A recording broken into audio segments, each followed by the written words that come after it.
Hey y'all, Yvebelize, welcome back today. If you're new here, hope you find value in the video and subscribe. I am doing the birthday girls hair today in some Flexi rods. We're 3/4 of a way complete. I wanted you to see what I'm doing today. I'm using the Mielle leave-in conditioner and we're using our Xtreme Gel.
This was a task, but they look so pretty. This is gonna come out really nice. She's gonna sit under the dryer tonight, sleep with these in, dry her again tomorrow because we wanna make sure that this is completely dry. See you when I bet. It's the next day and she sat under the dryer for hours, so we're gonna take them down.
As you can see, it's very easy to separate these. I just pull them apart and they hold their shape. Her hair does not have a hard hold.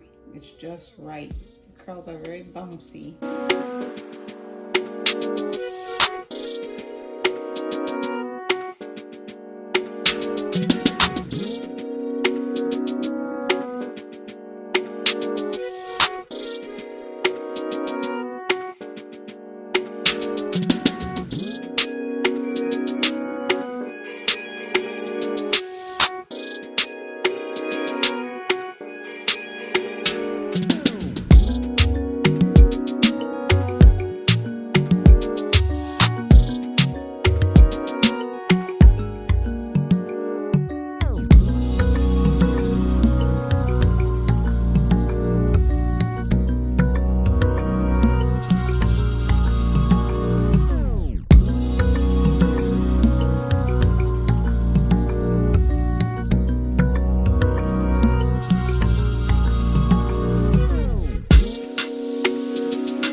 So there you have it, y'all. It came out really pretty. I am telling her that I need to pick her hair to make it a little bit bigger. For some reason, she don't want the hair too big. Not that time, not that time. Thanks so much for watching. Hope you loved the video. Comment and subscribe, and we will see you in the next video. Ah, happy birthday to me.